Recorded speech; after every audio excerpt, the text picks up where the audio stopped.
దేవుని ఇళ్లలో మోసే నమ్మకంగా ఉండినట్టు ఈయన కూడా తను నియమించిన వారికి నమ్మకంగా ఉండేది. ప్రతి ఇల్లును ఎవడైనా ఒకరి చేత కట్టబడింది. సమస్తము కట్టిన వారు ఉంటే ఇంటి కంటే దాన్ని కట్టిన వారు ఎక్కువ ఘనత పొందినట్టు ఈయన మోసే కంటే ఎక్కువ మహిమకు అర్హులుగా ఎంచబడింది. ముందు చెప్పబోయే సంగతులకు సాక్షాత్కంగా మోసే సంచారమైంది. దేవుని ఇల్లులలో నమ్మకంగా ఉండేది. అయితే క్రీస్తు కుమారులైంది ఆయన ఇంటి మీద నమ్మకంగా ఉన్నాడు. ధైర్యంను నిరీక్షణ వలన ఉత్సాహము సులమట్టలు స్థిరంగా చేయబడిన మనమే ఆయన దేవుడు ఈ వాక్య భాగం దీవించి ఆశీర్వదించుగాక. ఆమె ఆమె ఆమె. మరి ఇంటిలోకి నివాసం చేసేటటువంటి దేవిని మరి వారి యొక్క సుజితను తర్వాత శిరీషను వసుంధరను వసంతను వీరందరినీ కూడా దేవుడి పరిశుద్ధ ఆత్మతో శక్తులు నింపి వసంతకు సుఖమైన కోసం కూడా దయచేసి ఇక్కడ క్షేమ శక్తి ఇంటికి ఉండి ఆయనకు మహిమ ఘనత ప్రభావం కలిగేలా ఈ ఇంట్లో జరిగే ప్రతి కార్యక్రమం దేవుడికి మహిమకరంగా ఆశీర్వదకరంగా ఘనంగా మర్యాదగా జరుగుగా కృప దయచేసినందుకు దేవుడిని చూపిస్తూ మరి ఇచ్చిన ఇంటిని బట్టి దేవుడికి మరొకసారి వందనాలు చెల్లిస్తూ ప్రార్థన చేస్తుంది. ప్రేమగల ప్రభా మీకు ఎంతగానో వందనాలు స్తోత్రం చెల్లించుకుంటున్నాం. ప్రత్యేక ఇంట్లో విధవరాల పక్షంగా మీరు రాజ్యనాయ దేవుడు ప్రభా ఎమ్మెల్యేలకు మీరు చక్కటి ప్రార్థించారు. వారి పొలంలో కూడా మీరు ఆశీర్వదించారు. మీకే స్తోత్రం ప్రేమ మన వైశ్యం బట్టి మీకు వందనాలు స్తోత్రం చెల్లించుకుంటున్నాం. మీరు చాలినంత దేవుడుగా మీ నెమ్మది సమాధానం కాపుదల మీరు సమృద్ధికి ప్రార్థిస్తున్నాం. దేవా మీరు ఎంతైనా నమ్మకం దేవుడు వాగ్దానం ఇచ్చి వాగ్దానం నెరవేర్చే దేవుడు. దేవా నా ప్రభా సాతాను ఎంతో భయంకరంగా కృత్యులు మా తల్లి చేసిన మీ బిడ్డ క్షేమ స్థితికి ఇంకా చక్కటి నా దేశంలో ప్రార్థిస్తున్నాం తండ్రి. ఆమె ఆమె పరిశుద్ధ ఆత్మ అగ్నిజాలు ప్రకటించినందుకు మేము స్థుతిస్తున్నాం. దేవా లక్ష్మి జీవితంలో మాట్లాడ ఎన్ని సంవత్సరాలుగా మీరే తల్లిగా ఆదరణకర్తగా ఉన్నారు. ఆమెకు అన్ని విషయాల్లో మీరు తోడుగా ఉన్నారు. మీ పైన నమ్మకం ఉంచుకుంటున్నా అనిపించిన విశ్వాసం బట్టి మేము ప్రతి విషయంలో ప్రార్థన చేయమని ఎంతగా నా తల్లి మా తల్లి అడుగుతూ పెట్టావా. మరి పాప విషయంలో దేవ అన్నప్రాస విషయంలో ప్రార్థన చేయించాను. చదువు విషయంలో మా తల్లి మరి కాలేజీలో చేరేటప్పుడు కానీ ప్రతి విషయంలో ఆ నమ్మకానికి బట్టే బిడ్డను ఒక మంచి డాక్టర్గా చేశారు. ప్రశాంత్ కూడా మీరు ఆశ్రయించారు. మరి సాయి కూడా నాకగా అక్కడ ఏమాత్రం కూడా నాకు గొడవ చేయకుండా ప్రశాంతంగా ఉండడానికి ఆ వాతావరణం అక్కడికి సరిపోయేలా అడ్జస్ట్ అయ్యేలా అడ్జస్టింగ్ నేచర్ మీరు దాయించమని ప్రార్థిస్తున్నాం. అన్నది కూడా ఆరోగ్య బలం శక్తి మీరు దాయించండి. ఇద్దరికి జీవిత పర్యంత వరకు ఏకాత్మ ఏక మనసు ఏకభావం దాయించండి. వెన్నాడు చికిత్సను కూడా ఏ స్థలంలో కల్పించమని ప్రార్థిస్తున్నాం. మెడికల్ షాప్లో కూడా మీరు భక్తులు పంపించండి. ఏం సుశక్తిగా ప్రార్థిస్తున్నాం తండ్రి. ఆమేన్ ఆమేన్.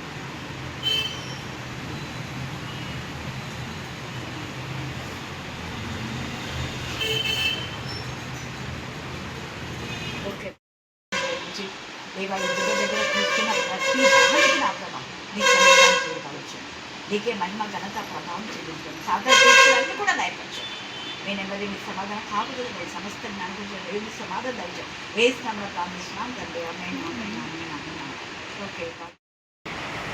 బలమునే నడికట్టుగా కట్టుకుని వాడే తన శక్తి చేత పర్వతములను స్థిరపరచువాడు ఆయనే. ఆయనే సముద్రంలో ఘోషను వాడు తరంగముల ఘోషను అనుచువాడు. జనముల అల్లరిని చల్లార్చువాడు. నీ సూచక క్రియలను చూచి దిగంత నివాసులను భయపడదు. ఉదయ సాయంత్రముల ఉత్పత్తులను నీవు సంతోషభరితంగా చేయుచున్నావు. నీవు భూమిని దర్శించి దాన్ని గడుపుచున్నావు. దానికి మహదేశ్వర్యము కలుగజేయుచున్నావు. దేవుని నది నీళ్లతో నిండి ఉన్నది. నీవు భూమిని అట్లు సిద్ధపరిచిన తర్వాత వారికి ధాన్యము దయచేయుచున్నావు. దాని దుక్కులను విస్తారమైన నీళ్లతో తడిపి దాని గనిమలను చదును చేయుచున్నావు. వాన జల్లుల చేత దాన్ని పదును చేయుచున్నావు. అది మొలకెత్తగా నీవు దాన్ని ఆశీర్వదించుచున్నావు. సంవత్సరమును నీ దయాకీరటంలో ధరింపచేసి ఉన్నావు. నీ జాడలు సారం వెదరలుచున్నవి. అడవి బీడులో సారం చిలకరించుచున్నవి. కొండలు ఆనందమును నడికట్టును ధరించుకుని ఉన్నవి. పచ్చిక పట్టు మందలను వస్త్రం వలె ధరించి ఉన్నాయి. లోయలు సస్యములతో కప్పబడి ఉన్నది. అన్నీయు సంతోషధ్వని చేయుచున్నవి. అన్నీయు గానము చేయుచున్నవి. అలాగనే ఆహ్వానించండి మరి కళాకి మరి కుటుంబీలకు వాళ్ళ అత్తగారికి మామగారికి ప్రతి ఒక్కరికి కూడా నేను ప్రభునామన వందనాలు చెల్లిస్తున్నాం. మరి మాతో మరి ఇలాగ సహకరించినటువంటి మనని బట్టి మరి ఏసాజ్ అన్న వాళ్ళ పిల్లలంతా రోజు మా దగ్గర పాట పాడతారు మంచిగా బాబాయ్ 8th క్లాస్ మళ్ళీ చిన్న పిల్లలు ఉంటుంది. ఎంత బాగా పడతారు పాట. ఈరోజు వాళ్ళకి ఇండిపెండెన్స్ డే కదా, అందులో ఆమె స్కూల్కి పోయింది కాబట్టి మేము ఇలా చేసినాం అన్నమాట. వాళ్ళ ముగ్గురు పిల్లలు బాగా పడతారు అన్నమాట. పెద్ద పాప శ్వేత, స్వరూప చిన్న పాప హాస్టల్లో జరిగింది. మాకు మేము ఎక్కడికి వెళ్ళినా కూడా పాప అన్న బాగా సహకరిస్తుంటాం. దేవుడికి స్తోత్రం. చదవన్న ఈ వాక్య భాగంలో ఈరోజు మన ధ్యాన అంశం ఏంటంటే దయా కిరీటము. ఏం చెప్పండి అందరూ? మళ్ళీ చెప్పాలి. దయా కిరీటం అనే అంశం గురించి ధ్యానం చేసుకోబోతున్నాం. ప్రార్థన చేసుకుని ధ్యానం చేసుకుంటాం. ప్రేమ నమ్మకం గల ప్రియ పరలోక తండ్రి, మీ కృపా ప్రేమ మహేశ్వరి ప్రశస్తమైన మీ సంవిధానములకు వధింపబడిన గొర్రెపిల్ల రక్తానికి ఎంత సూచించా కూడా తక్కువే ప్రభా. మరి కళావతి మిమ్మల్ని ప్రేమించిన ప్రభా, వివాహం అయింది మొదలు నా ప్రభా అనేక మార్లు ఆవిడ నేను జ్ఞాపకం చేసుకుంది. చిన్నప్పటి నుంచి నీ వాక్యంలో పెరిగినటువంటి బిడ్డ. అలాంటి బిడ్డను మా తండ్రి ఒక చక్కటి ఆత్మ సంబంధులైన కుటుంబానికి కోడలుగా మీరు ఇచ్చారు ప్రభా. అందుకు బట్టి మీకు స్థుతులు స్తోత్రం చెల్లిస్తున్నాం దేవా. కళావతి వారి అర్థమామలకు ఇచ్చినటువంటి నా తండ్రి దేవా దైవికమైన భయము భక్తి మరి కుమారులందరూ కూడా దేవుని ఎందుకు భయభక్తి గల కుమారుగా తల్లి పెంచిన విధానం బట్టి మేము స్థుతిస్తున్నాం. మరి వృద్ధురాలు కూడా అవ్వగారు ఉన్నారు తండ్రి. అవును ప్రభా నా తండ్రి, నీతిమంతులు ఖర్జూర వృక్షం వలె ముగ్గురు ఎదురు అని మీరు సెలవిచ్చారు దేవా. దేవుని ఎందుకు భయభక్తి గల బిడ్డలకు దీర్ఘాయుషును మీరు అనుగ్రహించే దేవుడు అని మేము స్థుతిస్తున్నాం. మరి కళావతి వాళ్ళ మామ కూడా పూర్ణ ఆరోగ్యం, పూర్ణ బలం, పూర్ణ శక్తిని దయచేయండి. ప్రతి అనారోగ్యం ఏ సమయంలో గర్దించమని ప్రార్థిస్తున్నాం దేవా. మీకే స్తోత్రం, మీకే స్తోత్రం, మీకే స్తోత్రం, మీకే స్తోత్రం. కళావతి వాళ్ళ యొక్క నా ప్రభ నా తండ్రి మరి మధ్యలో కానివ్వండి, వారి యొక్క వివిధ తోడికోడలందరూ కూడా మీరు ఆస్వాదించమని ప్రార్థిస్తున్నాం. ఎక్కడ చేరిన ఒక్కొక్క కుటుంబాన్ని మీరు దర్శించండి. వాక్యం చదివిన బిడ్డను, పాడిన బిడ్డను, ప్రార్థించిన బిడ్డలందరిని బట్టి మేము స్థుతిస్తున్నాం. అలాగనే సంఘంలో వీరితో కలిసి నా ప్రభ నేను కనపరిచేవాడిని. సంఘంలో నీకు మహిమకరంగా కళావతిని మీరు వాడుకున్నందుకు నేను స్థుతిస్తున్నాం దేవా. అంగన్వాడీ టీచర్గా అనేకమైన అవార్డులు మీరు ఆ బిడ్డకు మీరు ఇచ్చారు. అందుకు కూడా మీకు వందనాలు స్తుతులు స్తోత్రం చెల్లించుకుంటున్నాం దేవా. వాక్యంలో వాక్షిప్గా మీరు మార్చమని ప్రార్థిస్తున్నాం. వాక్యం రైలు వెళ్ళుచున్నప్పుడే ఆత్మీయ మానసిక శారీరక రుగ్మతల నుంచి విడిపించమని ప్రార్థిస్తున్నాం. వాక్యం ద్వారా ధైర్యపరచండి, వాక్యం ద్వారా బలపరచండి, వాక్యం ద్వారా స్వస్థపరచండి ఆయన. వాక్యం ద్వారా ధైర్యం కలుగచేయండి. వాక్యం ద్వారా మహదైశ్వర్యంలో మీ కుటుంబాలకు దయచేసి మిమ్మల్ని మీరే మహిమపరచం చేసుకుంటే మన ధ్యానాంశం దయా కిరీటం. ఈ యొక్క లేఖన భాగాల్లో చాలా కిరీటాలు ఉన్నాయి. దయా కిరీటం ఉంది, నీతి కిరీటం ఉంది, మహిమ కిరీటం ఉంది, అక్షయ కిరీటం ఉంది. ఇలాగా వాడబారినటువంటి కిరీటాలు చాలా చాలా ఉన్నాయి. అయితే ఆ కిరీటాలన్నీ దేవుడు మనకి ఇవ్వాలని ఇష్టపడుతున్నాడు. ఇక్కడ సంవత్సరము నీ దయా కిరీటం అంటే ఈరోజు ఇండిపెండెన్స్ డే అంటే పోయిన సంవత్సరం నుంచి ఈ సంవత్సరం ఇండిపెండెన్స్ డే వరకు దేవుడు మనం కాపాడినాడు. అది ఒకటి. తర్వాత పోయిన సంవత్సరం ఏమో మేము రిపీట్ వచ్చాం కదా, అప్పటి నుంచి ఈ సంవత్సరం వరకు కూడా దేవుడు కాపాడినాడు. 2025 నుంచి 26 వరకు ఆయన తన కనికరం గల హస్తంలో మనల్ని దాచుకున్నాడు. అందుకని ఇక్కడ దయా కిరీటం అంటే ఆయన దయ మన పైన ఉన్నప్పుడు ఆయన దయా కిరీటం మనకి ఇస్తాడు. మరి దేవుని దయ మన పైన ఉండాలంటే ఎవరిపైన దేవుని దయ ఉంటుందంటే రోమా మనం చూస్తే అక్కడ 9వ అధ్యాయం 10వ వచనంలో ఎవరిని కరుణించునో వాని కరుణించును, ఎవని ఎడల జాలి చూపునో వాని ఎడల జాలి చూపును అన్నాడు. ఎవని అంటే దేవుని యందు భయము భక్తి కలిగి విధేయత కలిగి వాక్యము బాగా చదివి వాక్యం వినేవాళ్ళు, ధ్యానించేవాళ్ళు, ఆయనకు సాక్షిగా వాక్యం చెప్పేవాళ్ళు, వాక్యానుసారంగా నడిచేవాళ్ళు, అలాంటి వాళ్ళపైన దేవుని కనికరం. దేవుని కనికరం ఉందంటే ఖచ్చితంగా ఆయన దయా కిరీటం ఆయన ఇస్తారు. ఎందుకంటే ఆయన దక్షిణ హస్తం, ఆయన దయగల హస్తం, ఆయన కనికరం గల హస్తం, ఆయన జాలి గల హస్తం, ఆయన పరిశుద్ధ బాహు, ఆయన కుడి హస్తము మనకు తోడుగా ఉంచే దేవుడు.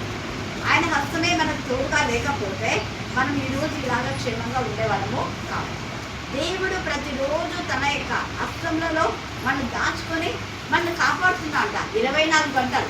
1 గంటనా 8 గంటలో 24 గంటలు 24/7 అంటే ప్రతి వారంలో 7 దినాలలో ప్రతిరోజు దేవుడు మనం కాపాడుతున్నా అంట. ఎందుకు అంటే ఆ యొక్క మనం చూస్తే యెషయా 49:15, 16 మీరు చదివితే స్త్రీ తన గర్భమున పుట్టిన బిడ్డను మరచునా, వాళ్ళని మరుస్తారు, కానీ నేను నిన్ను మరవక ఎలాగో ఉన్నావు నువ్వు నా అంటే నా చేతిలో చూడుము, నా అర చేతిలోనే నేను ఏం చేసినా చెక్కి ఉన్నాను. చెక్కి ఉన్నాను అంటున్నాడు దేవుడు. అరచేతిలోనే, ఆయన అరచేతిలో మనల్ని మనం అనుకోవచ్చు దేవుని అరచేయి ఎంత చిన్నగా ఉంటుందని, పెద్ద చేయండి. ఆయన చేతులు భూమిని చేసినాడు. భూమి ఆయన చేతిలో చిన్న నలుసులా ఉంటుంది, అంత పెద్ద చేతులు. ఎందుకంటే ఆకాశ విశాలమును చేసిన దేవుడు. ఆకాశమే ఆయన సింహాసనం అంటే భూమి ఆయనతో పాదపీఠం. మరి భూమి ఎంత కలిసి ఆయన పాదం ఉంటుంది, ఆకాశమేమో ఆయన సింహాసనం. అంత పెద్ద చేతిలో మనల్ని కూడా ఆయన చెక్కుకున్నాడు. వాళ్ళందరూ అంటే తన యందు భయభక్తి గల వాళ్ళు మాత్రమే. అందరంటే మానవ కోటి కాదు, మానవ కోటికి ఇది దేవుని యందు భయభక్తి కలిగి జీవించడమే. అయితే మానవులందరూ దేవుని యందు భయభక్తి కలిగి జీవించడం లేదు. చాలా మంది దేవునికి విరోధంగా ఉన్నారు. ప్రస్తుత సమాజంలో భయంకరమైన పరిస్థితిలో ఉన్నారు. ఆ యవనులు అలాగనే ఉన్నారు. మరి పెద్దలు కూడా చాలా మంది దేవుని యందు భయభక్తి లేకుండా మరి దేవునికి విరోధమైనటువంటి ముసలము ముచ్చట్లో, లేకుంటే సినిమాలు చూడడము, సీరియల్స్ చూడడము, సెల్ ఫోన్ అందరినీ పాడు చేసేస్తూ ఉంది. మొన్న రీసెంట్గా మనం చూస్తే ఒక ప్రిన్సిపల్ రూపాదేవి గురించి విన్నారా మీరు? వినలేదా? యూట్యూబ్లో వస్తుంది కదా, అంతా వాట్సాప్లో అంతా చాలామంది వింటారు. రూపాదేవి ప్రిన్సిపల్ ఆమె చాలా మంచిది ఆమె. అలాంటి ఆమెను స్టూడెంటే ఇంటర్ చదివేటోడు ఆమెను పొడిచి 27 కత్తిపోట్లు పొడిచి ఆమె గుండెని తీసి దాన్ని కట్టేసి మళ్ళీ పేగులు తీసేసి భయంకరంగా, ఎందుకు మనకి అంత చిన్న వయసులో వానికి అంత ఇదిగా ఆమె పైన ఎందుకు ఆ కక్ష పెరిగింది అంటే ఒక్కటే, ఆమె మంచి ప్రిన్సిపల్. ఆమె అంటే చాలా మందికి ఇష్టం. చెడ్డ పనులు చేసేవాళ్ళు ఖచ్చితంగానే గర్జిస్తారు. వాడు ఏదో కూడా అక్కదాయి పని చేసినాడు, ఆమె గర్జించినది. దానికోసం అంతా వాడికి అంత గర్జి పెంచుకొని ఆ సీసీ కెమెరాల్లో కూడా కనపడకుండా వెనకాల నుంచి పోయి ఆమె ఒక్క తినడం చూసి ఆమె అలా చేశాడు. ఇప్పుడంతా పెద్ద రివైవల్ వచ్చింది, అందరూ తెలుస్తుంది. చూడండి, ఒక ప్రిన్సిపల్లో ఒక స్టూడెంట్ అంటే ప్రపంచము ఎంత భయంకరంగా తయారవుతుంది. మనమేమో స్వతంత్రం వచ్చింది అంటున్నాను, కానీ ఆడొచ్చింది స్వతంత్రం. అసలు వ్యక్తిగత స్వాతంత్రమే లేదు. ఆడపిల్లలు ధైర్యంగా తిరిగేటటువంటి పరిస్థితులు కావు. ఇప్పుడు ఎంతమంది ఆడపిల్లలను భయంకరంగా చిత్రహింసలు చేస్తున్నారు. కానీ దేవుడైతే మనకు మంచి తల్లిదండ్రులు, మంచి అన్నలు ఇచ్చినారు. అలాగనే అత్తమామలు కొంచెం మంది మంచిగా కోడలు గౌరవించే, అంటే కోడలుగా కాకుండా కూతులను చూసే మామయ్యలు ఉన్నారు. అది దేవుని యందు భయభక్తి గల బిడ్డల కుటుంబాలకే ఉంటుంది. హల్లెలూయా, హల్లెలూయా, హల్లెలూయా. కాబట్టి దేవుని దయ ఎవరిపైన ఉంటుందో వాళ్లకు అట్లాంటి మంచి బుద్ధి దేవుడు ఇచ్చింటాడు. అలాంటి వాళ్ళను దేవుడు ఆశీర్వదిస్తాడు. ఇంకా ఇక్కడ ఏం చెప్తున్నా అంటే, బలమునే నడికట్టుగా కొట్టుకునే వాడే తన శక్తి చేత పర్వతమును స్థిరపరచువాడు ఆయనే. దేవుడే బలం. మరి పనులు చేసుకోవడానికి మీకందరికీ బలాన్ని దయచేసి గల దేవుడు. కళ చెప్తుంది, మా అత్త ఈ వయసులో కూడా చాలా యాక్టివ్గా ఉంటుంది అని అప్పుడు చాలా చెప్పేది. ఈ మధ్య ఏమన్నా మరి మోకాలు నొప్పులేమో తెలియదు నాకు. దేవుడికి స్తోత్రం. మీకు ఎవరు బాగాలేకుండా ఇంక చెప్పి ప్రారంభం చేస్తుంది కళకు. అప్పటికి నాకు కాల్ చేస్తుంటుంది. చర్చి విషయంలో కూడా పెళ్లి తెప్పిస్తూ ఉంటుంది. ఎంత ఆసక్తి. తర్వాత తనకు ఎప్పుడు అవార్డు వచ్చినా వెంటనే నాకు ఫోన్ చేసి, అక్క ఇలాగ వచ్చింది దేవుని కృప అని వెంటనే. ఎందుకంటే మేము ఎప్పుడు ఈమెను మర్చిపోము. ఈమెనే కాదు, మా దగ్గర ఎవరెవరైతే చిన్నప్పటి నుంచి పెరిగి పెద్ద పెళ్ళిళ్ళు అయిపోయినారో వాళ్ళందరూ మేము జ్ఞాపకం చేసుకుంటాం. గ్లోరేఖ కూడా, గ్లోరేఖ కొడుకు కూతురు డాక్టర్స్. ఇప్పుడు అక్కడనే ఫోన్ చేస్తున్నాం. గ్లోరీ వీళ్ళందరూ కలిసి మా దగ్గర చిన్నప్పటి నుంచి పెరిగారు. అందరినీ దేవుడు వాడుకుంటున్నారు. అక్కడ గ్లోరీ కూడా మంచిగా, కింద కూడా మంచిగా వాళ్ళకు. అంటే నేను ఎప్పుడు ఒకటి చేస్తాను, దేవా నాకు ఇచ్చిన ఆశీర్వాదం అంతా నా దగ్గర ఎవరెవరైతే ఆత్మీయంగా ఎదుగుతారో వాళ్ళకందరూ దయచే దేవాన్ని దేవుని అడుగుతాను. అంటే నాకు విద్యను ఇచ్చినా వాళ్ళకి విద్య, నాకు గవర్నమెంట్ జాబ్ ఇచ్చినా వాళ్ళకి గవర్నమెంట్ జాబ్, నాకు సొంత గృహాన్ని ఇచ్చినా వారు కూడా సొంత గృహం, చిన్నదైనా పెద్దదైనా. కానీ గ్లోరీ వాళ్ళకి ఇంకా చాలా పెద్దది. పైన 5 రూమ్లు, కింద 4 రూమ్లు, చాలా పెద్దగా కట్టించుకున్నాక కూతురు ఇద్దరు డాక్టర్స్. ప్రతి విషయంలో ఈమెలాగానే ఆమెకు ఆ పిల్లలకు చిన్నప్పటి నుంచి ట్రైన్ చేయించాడు. దేవుడు ఉన్నత చదివిస్తున్నాడు. ఎందుకంటే ఆయన దయ మన పైన ఉన్నప్పుడు మనతో పాటు వేరే వాళ్ళు కూడా దేవుడికి వస్తారు. అలాగా దేవుని యొక్క దయ, బలము, శక్తి దేవుడు మనకి ఇస్తాడు. తర్వాత అంటున్నాడు ఇక్కడ, నీవు భూమిని అటు సిద్ధపరిచిన తర్వాత, అంటే దేవుడు మనం చిన్నప్పటి నుంచి భయభక్తి గల బిడ్డలుగా తయారు చేసి మనం సిద్ధపరిచిన తర్వాత దేవుడు వారికి ధాన్యము దయచేస్తున్నావు. దాని దిక్కులను విస్తారమైన నీళ్లతో తడిపి, దిక్కులను అంటే మన యొక్క జీవితంలో అప్పుడు మేము మొదట వచ్చినప్పుడు ఇదంతా కట్టించుకున్నారు. అత్తమ్మ అందరికి ఎవరికి వాళ్ళకి పనిచేసేదాక అని చెప్పేసింది. అంటే ఇండిపెండెన్స్ అక్కడ, అంటే స్వతంత్రం. ఎవరి కుటుంబం వాళ్ళకు పైన మనం ఆధారపడకుండా ఎవరి పనులు వాళ్ళు చేసుకోవాలి. లేకపోతే అత్త చేస్తేనే, పెద్ద కోడలు చేస్తేనే, చిన్న కోడలు చేస్తేనే ఒకరి మీద ఒకరు. ఇప్పుడు అట్లా కాదు, వాళ్ళ కుటుంబం వాళ్ళే పంట చేసుకోవాలి, వాళ్ళే బాధ్యత. అలాగా మరి ఎవరికి వాళ్ళు, అది స్వాతంత్రం. ఈ స్వాతంత్రం కూడా మనకు వచ్చింది ఎందుకంటే ఒకరిపైన ఆధారపడకుండా వ్యక్తిగతంగా జీవించండి అని స్వాతంత్రం వచ్చింది. కానీ స్వాతంత్రం ఎక్కడ వచ్చింది కానీ చాలామంది అలాగ స్వాతంత్రాన్ని వాళ్ళ సద్వినియోగం చేసుకోవడం లేదు. మనకు వాక్యంలో చాలామంది బానిసలుగానే ఉన్నారు, పాపం అనే దాసత్వంలో ఉన్నారు. ఈ యొక్క మధ్యాహ్న కాల సమయమందు ఇండిపెండెన్స్ డే చేసుకుంటున్న మనము ఆత్మ స్వాతంత్రాన్ని పొందుకోవాలి. ఆత్మ స్వాతంత్రం ఎవరికైతే ఉందో వాళ్ళు పాపం అనే దాస్యం అనే కాడి కింద ఉండరు. వాళ్ళు పాపం అనే దాస్యం అనే కాడి కింద ఉన్నారంటే వాళ్ళకి స్వతంత్రం వచ్చినా రానట్టే లెక్క. అవునా కదా? మానసికంగా కుంగిపోతాడు. పాపం వల్ల వచ్చే జీతము మరణం. తర్వాత పాపం చేసిన వ్యక్తి కూర్చున్న భయమే, లేచిన భయమే, నిల్చున్న భయమే. పాపం ఎప్పుడు బయటపడుతుందో, ఎప్పుడు బయటపడుతుందో. అదే దేవుని భయభక్తిగా నిర్భయంగా ఉంటారు. ఎప్పుడైనా కూడా వాళ్ళు ధైర్యంగా ఉంటారు. అందుకే ఇక్కడ దేవుని పైన ఆనుకున్న బిడ్డలకంట దేవుడు మహదైశ్వర్యంలో దయచేస్తాడంట. ఎంత బాగా చెప్తున్నాడు చూడండి. 9వ వచనం చదవండి. 65:9. నీవు భూమిని దర్శించి, భూమిని అనే మాటలో భూమిని దర్శించినప్పుడు భూమిలో ఉన్న మనమందరినీ ఆయన దర్శిస్తున్నాడు. ఇప్పుడు ఈరోజు ఈ కుటుంబంలో మీరందరూ ఇక్కడ చేయాలంటే మీరందరూ దేవుడు దర్శించినాడు వాక్యము ద్వారా. మీరందరూ వాక్యం వింటున్నారు కదా, వినడం ద్వారా దేవుడు మీ లోకి వచ్చాడు, మీ మధ్యకి వచ్చాడు. మీతో పాటు మనం ఇంటికి వెళ్తాం. ఎంత వెలుగు చూడండి.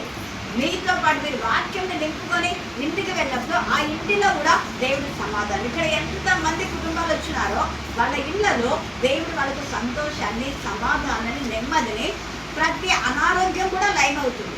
ఎందుకంటే ఈ వాక్యం అంత శక్తివంతమైనది. అందుకనే ఇక్కడ ఎంత బాగా చెప్తున్నాడు. ఆయన చూసి అంత భూమిని భూమిని దర్శించి దాన్ని కలుపుతున్నావు. దానికి మహదైశ్వర్యము, మహదైశ్వర్యం తక్కువ ఏమీ ఉండదు. ఈ వాక్యమే ధననిధి.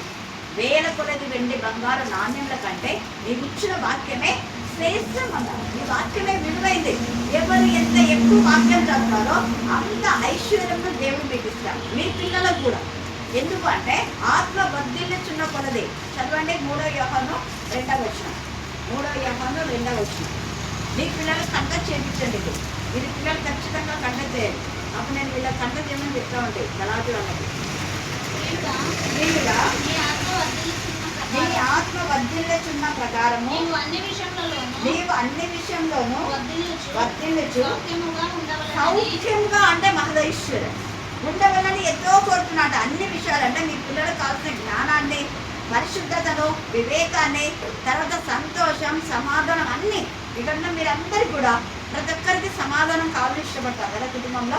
ఆ సమాధానమైన ఐశ్వర్యాన్ని దేవుడు ఇస్తాడు. ఎప్పుడు నీ ఆత్మ వర్ధిల్లుతుంది. ఆత్మ వర్ధిల్లాలంటే వాక్యం చదవాలి రోజు, ప్రతిరోజు. అందులో మనం అన్నం తింటాం కదా, అట్లా అనుదినానికి 2 సార్లు తినేవాళ్ళంటారు, 3 సార్లు తినేవాళ్ళంటారు. మరి 2 సార్లు తినేవాళ్ళు 2 సార్లు వాక్యం చదవాలి. పొద్దున సాయంత్రం 3 సార్లు తినేవాళ్ళు 3 సార్లు వాక్యం చదవాలి. మనం మధ్యన టిఫిన్ తీసుకుంటాం, మధ్య నీళ్ళు తాగుతాం, పోయి దప్పికైనప్పుడు అంతా పోయి తాగుతాం కదా. అట్లనే మనకి ఎప్పుడు పడితే అప్పుడు చదువుకున్న వాక్యమే గుర్తు చేసుకుంటున్నాము. మనం బైబుల్ తీసి చదవకపోయినా కూడా గుర్తు చేస్తాం. ఈరోజు వాక్యం విన్నాం కదా, ఆ నేర్చుకున్న వాక్యాలు, ఆ చదివిన వాక్యం పదే పదే గుర్తు చేసుకుంటే మన ఆత్మ వర్తిస్తుంది. ఆ యొక్క ఊట ఏ విధానంలో మన ఊటను మనం చూస్తే అది ఎన్ని నీళ్లు మనం తోడుతుంటే నీళ్ళు వస్తుంటాయి కదా. అట్లనే నీకు కావాల్సిన సంతోషాన్ని, సమాధానాన్ని, నెమ్మదిని, ఆరోగ్యం అంటే ఆరోగ్యం జ్వరం వచ్చిందనుకో అది అవుతుంది, కడుపు నొప్పి వచ్చిందనుకో అది పోతుంది, క్యాన్సర్ వచ్చిందనుకో అది పోతుంది, దగ్గు వచ్చిందనుకో అది పోతుంది, జలుబు వచ్చిందనుకో ఒకదాని తర్వాత ఒకటి రోగం పోయి దేనికి ఆరోగ్యం. అది ఎప్పుడు అంటే వాక్యంతో మనం ఈ వాక్యం అనేది ఏం చేస్తుంది అంటే మనలో ఉన్న అనారోగ్యాన్ని బయటికి తోసేస్తుంది. ఇప్పుడు ఇంజక్షన్ వేస్తాం కదా, ఇంజక్షన్ వేస్తేనే మందు లోపలికి పోతేనే రోగం ఏమవుతుంది బయటకు వస్తుంది. మనం చెప్పకుండా వస్తుంది, రోగం ఉంటుందంటే ఉంటుంది, అది ఉండదు. ఎందుకు దానికి తగిన ఇంజక్షన్ వేసినాం కాబట్టి, దానికి తగిన మందు ఇచ్చినాం కాబట్టి. అందుకనే మన వాక్యమే మనకు మెడిసిన్, నిజమైన మందు ఇదే. మీకు చదువు రాని వాళ్ళు వాక్యం చదవకపోయినా రోజు ఏసు రక్తమేజం, ఏసు రక్తమేజం, ఏసు ఇదే మాట అనుకుంటుండండి. ఎంత ఆశీర్వాదం. ఇప్పుడు ఇక్కడ అమ్మమ్మ ఉంది, బామ్మ, ఏసు రక్తమేజం అంటే వాళ్ళ పిల్లలందరూ ఆస్వాదించమంట. ఒకప్పుడు ఆమె కూడా చర్చికి ఎంత బాగా వచ్చింది, ఈయన చూపించినాడు, ఎంత ఆసక్తితో పెద్దాన్ని. అందుకే దేవునికి స్తోత్రం, హల్లెలూయా. మళ్ళీ అందుకనే చూడండి పెద్దోళ్ళందరూ ఆస్వాదించమని ఇంతగా వాళ్ళ మనమరాలు 3 తరాలను చూస్తున్నారు. మరి 4 తరాలు కూడా ఆశీర్వదిస్తాడని దేవుడి వాక్యంలో ఉంది. కాబట్టి వాక్యమే మనకు ప్రామాణిక, వాక్యమే మన ఐశ్వర్యం, వాక్యమే మన ఆనందం, వాక్యమే మన సంతోషం, వాక్యమే మన బలం కూడా. ఎందుకంటే కీర్తన 18లో యెహోవా నా బలమా అంటాడు. కీర్తన 21లో మనకు బలమైన దేవునికి ఆనందగానం చేయడి. ఇవన్నీ టైం లేదు కాబట్టి మీకు చెప్తున్నా, మీరు ఇంటి దగ్గర చదువుకోండి. 18:81 మనకు బలమైన మనకు బలమైన దానికి ఆనందంగా ఎంత చక్కగా పడ్డారు. ఇప్పుడు మనీ బాబా ఎంత బాగుపడ్డారు, అబ్బాబు ఎంత బాగుపడింది చూడండి. పిల్లలు ఈ వయసులో పిల్లలు కొంతమంది పాడమంటే నాకు రాదు, అది ఇది అంటారు, ఇదే కాదు. కానీ బాబు వెంటనే తీసుకొని పుస్తకాలు ఎంత బాగా రాసుకుని చూడాలి. దేవుని పిల్లలు అలా ఇంకా కొత్త పాట రాసుకుందామని అనుకుంటారు. అది ఎంత రక్తం ఎక్కువ కొంచెమని ప్రార్థిస్తున్నాం. ప్రత్యేకరించిన నా ప్రభావ ఒకప్పుడు ఇంటికి వచ్చినప్పుడు తండ్రి ఇప్పుడు ఆ పిల్లలు లేని పరిస్థితుల్లో మీకు సన్నిధిగా మాట్లాడేదిగా ఇప్పుడు కుమారుడు అంతా 2 కుమారులు ఇచ్చారని మీకు ఎంతగానో వందనాలు స్తోత్రం చెల్లించుకుంటున్నాం. ఏమైనా కుటుంబాన్ని మీరు దర్శించండి, కుటుంబంలో ఏమైనా సమాధానం కలిగించండి, భార్య భర్తలు ఏకభావం మీరు దాయించండి, ప్రతి ఔషధం వ్యక్తించండి, సాధనలు అన్ని కూడా మీరు లయపరచండి. చాలా దేవుడిగా ఉండి నిన్నవే మహిపరచుకోమని మరి చిన్న పిల్లలు కూడా జ్ఞానాత్మతో మీరు నింపండి. ఉన్నత చదవడానికి మీకు దయచం వేసి ప్రార్థిస్తున్నాం తండ్రి, ఆమేన్.